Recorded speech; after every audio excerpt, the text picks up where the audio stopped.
Béninoise. Madame, Monsieur, de vous retrouver dans cette édition de journal. La diplomatie béninoise améliore le quotidien des Béninois. Ce sont des propos de l'actuel ministre des Affaires étrangères, invité hier sur l'émission Le Grand Oral de la télévision nationale pour dresser le bilan de ses 100 premiers jours à la tête du ministère. Demain démarrent les championnats du monde de pétanque à Cotonou. Nous vous ferons vivre dans cette édition l'ambiance autour du Bouldrum. Mort d'un soldat tchadien sur la base militaire française de Faya, dans le nord du pays. Selon les informations, un infirmier français aurait violemment répliqué aux attaques de ces derniers. Voilà pour le sommaire.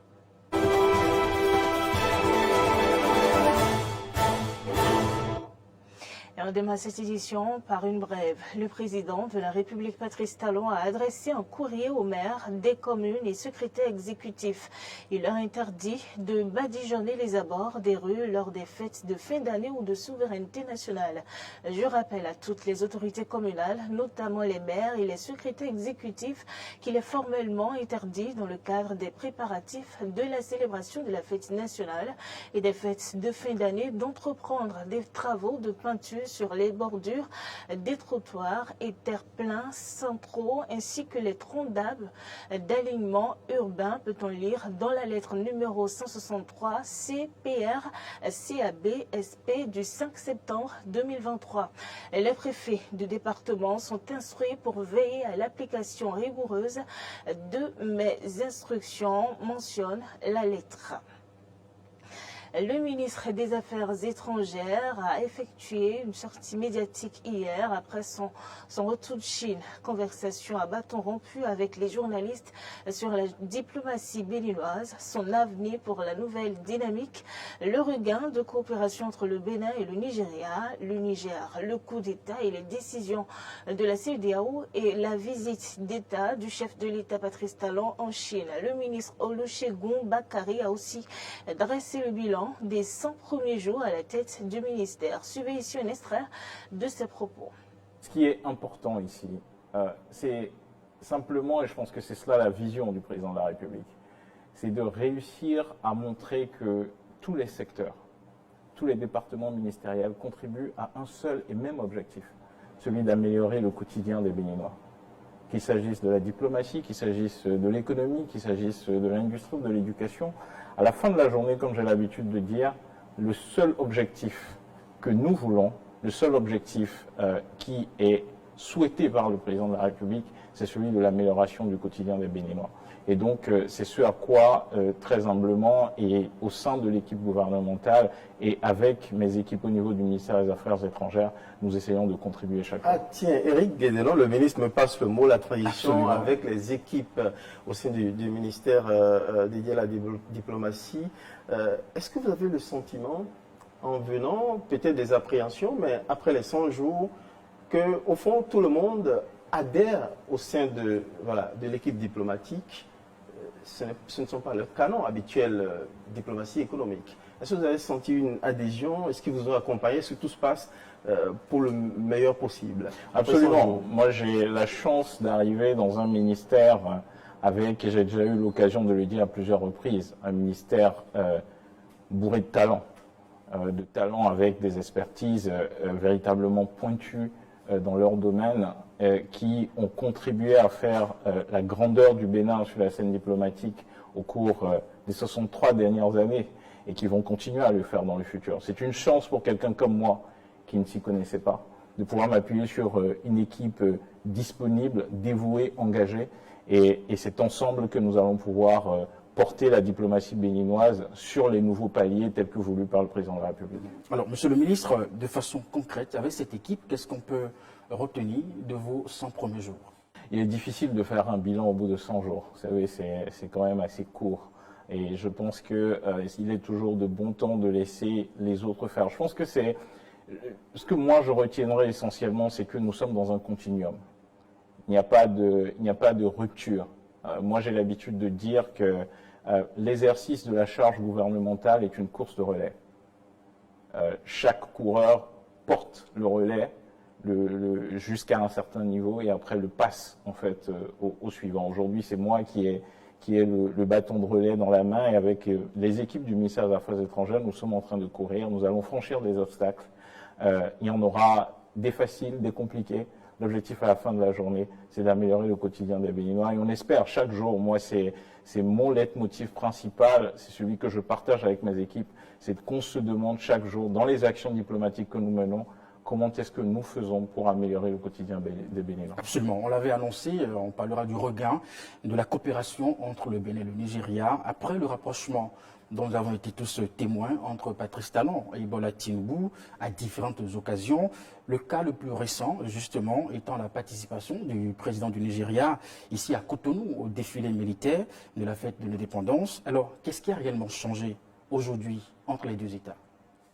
Je pense que, premièrement, et je tiens à le dire, je pense qu'il y a, entre le Bénin et le Nigeria, comme le président de la République a l'habitude de le dire, il s'agit en fait de pays siamois. C'est exactement le même pays, le long des 800 km de frontières que nous avons, ce sont les mêmes ethnies, les mêmes peuples et parfois les mêmes familles. Et quelquefois les mêmes maisons. Parfois vous avez d'un côté la cuisine et de l'autre côté le salon en fait. Donc il ne peut pas y avoir l'espace pour une feuille de papier à cigarette en fait entre le Bénin et le Nigeria. Et je pense que le président de la République a au cours des 7 dernières années tout mis en œuvre pour pouvoir rapprocher les deux pays avec beaucoup plus de succès aujourd'hui avec l'arrivée du président Bola Ahmed Tinubu. Je pense que parfois les relations entre les États tiennent aussi aux relations entre les personnes. Et les relations entre le président Patrice Talon et le président Bola Ahmed Tinubu sont à des niveaux qui permettront, je pense, dans le futur, d'améliorer sensiblement les relations entre nos deux pays. Premièrement, c'est une diplomatie entièrement ancrée tournée vers des actions d'amélioration du développement. Donc qu'il s'agisse en fait d'appui à la coopération, d'appui à la mobilisation de ressources financières, d'attraction d'investissements directs étrangers. Tout cela concourt finalement à améliorer le quotidien des Béninoises et des Béninois. Et c'est dans ce sens que nous sommes en train de travailler, mais aussi une diplomatie d'influence et de présence en fait du Bénin sur la scène sous-régionale et la scène continentale et la scène internationale. Ce que nous sommes capables de faire à notre niveau, au niveau du Bénin, c'est de défendre nos valeurs, défendre ce en quoi nous croyons et essayer de faire en sorte que chaque jour nous contribuions au rayonnement du Bénin. Cotonou abrite du 8 au 17 septembre prochain, à partir de demain donc, la 50e édition des championnats du monde de pétanque.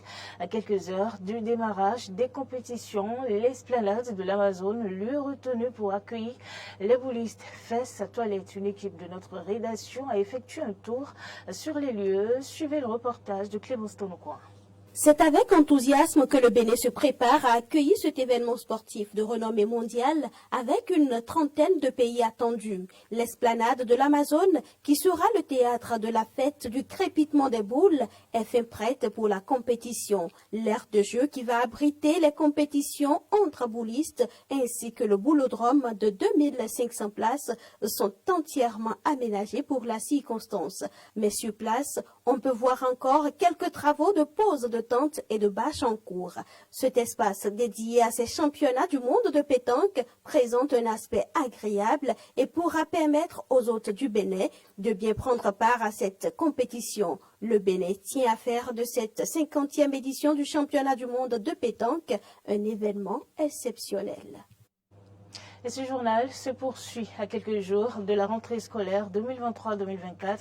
La voie passant par le pont, donnant accès au CEG Le Nokoué et donnant accès également à Kindonou est toujours en chantier. Cet état de choses ne va-t-il pas compliquer la tâche aux populations pour allier les collèges de Cotonou par la voie passant par Godomain? Arthur Wendo est allé voir de près la situation sur le terrain. Suivons son reportage. Moi, si je voulais passer par là maintenant, on m'a dit que c'est pas passable. J'étais obligé de retourner. Et ce retour va obliger Acadius Ronton à passer devant Bénémaché à Ménontin avant de se retrouver sur ce pavé quittant ce Génokoué. La raison est toute simple. Ils ont commencé par travailler sur la voie. La voie n'a pas pris. On n'a senti aucun changement parce que depuis ça fait quelques mois. Donc il faudrait qu'ils nous libèrent un peu la voie pour que le passage soit opérationnel parce que ça fait très longtemps. et on est obligé de passer par l'autre voie. Ça crée des accidents. Les travaux ici sont loin de s'achever alors que la rentrée scolaire pointe déjà à l'horizon. Là, ça serait très difficile. Parce que la rentrée est déjà commencée. La rentrée est déjà commencée. Ça serait très difficile que bon, les enfants, surtout les nouveaux et collégiens, se lèvent le matin, vont passer par d'autres lieux, passer par une autre voie pour pouvoir venir.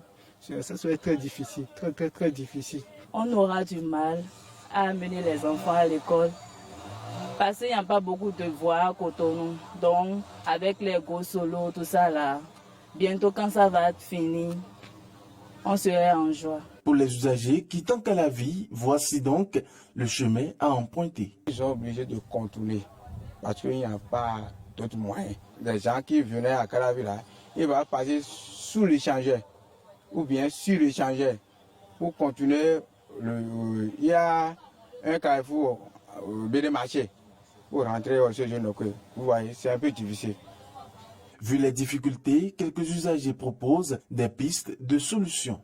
Il faudrait qu'ils nous libèrent un peu la voie pour que le passage soit opérationnel parce que ça fait très longtemps. Et on est obligé de passer par l'autre voie, ça crée des accidents. Si les gens peuvent faire diligence, si on peut même recruter assez d'argent et assez de personnes pour pouvoir accélérer les travaux parce que la rentrée pointe déjà et les élèves, comment ils vont circuler. La libre circulation des personnes et des biens est la meilleure des choses à offrir aux citoyens dans un pays. Alors il urge de penser à soulager les peines de la population. En interactualité, un infirmier militaire français aurait tué par balle hier mardi un soldat tchadien qu'il soignait et qu'il a agressé au scalpel dans une base des forces françaises à Faya, dans le nord du Tchad. Tension et révolte dans la ville. La population exige un retour des troupes françaises de leur territoire. Les Français là, dégagez de chez nous. Tout le temps, ils nous volent, ils nous tuent. Partez de chez nous. Rentrez chez vous, on ne veut rien de vous. Quittez notre territoire. Le jeune a été abattu délibérément. Et abattre quelqu'un délibérément, là, nous sommes contre. Les Français, là, ils nous ont tout pris. On n'arrive même pas à subvenir à nos besoins parce qu'ils ont pris nos biens. Et par-dessus le marché, ils nous tuent. Qu'ils partent chez eux. On en a marre d'eux et de leur colonisation. On n'en veut plus d'eux. On n'est plus d'accord. Un des nôtres se fait tuer, on n'est pas d'accord. Les Blancs avec leur colonisation, là, c'est trop. On ne veut plus de cela. On ne veut plus de la France. Et puis selon les Nations Unies, 1,7 million de personnes sont déplacées en Utyrie, en République démocratique du Congo. Cela représente 40% de la population de la province. Et c'est un chiffre choquant, à en croire le coordinateur des agences humanitaires de l'ONU. Reportage. Un sentiment de désespoir règne chez les familles de réfugiés dans les camps de déplacés de la région d'Ituri en République démocratique du Congo.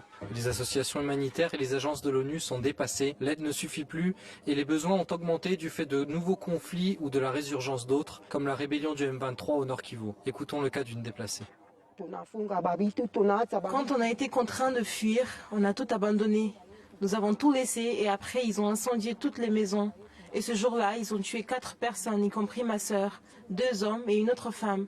Ils les ont pourchassés dans la brousse et les ont tués là-bas. Johnny Luboyan Kachama, général de l'armée et gouverneur de l'Ituri, assure le contraire, tout en évoquant les moyens limités de l'État. Aujourd'hui, le gouvernement donne, mais les Nations Unies n'arrivent pas parce que, bon, ça fait au moins...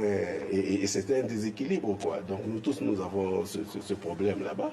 Et donc c'est tout à fait vrai que ces derniers temps, il n'y a pas une certaine régularité, mais que ce soit les Nations Unies apporter beaucoup d'aide, le gouvernement aussi a apporté de l'aide.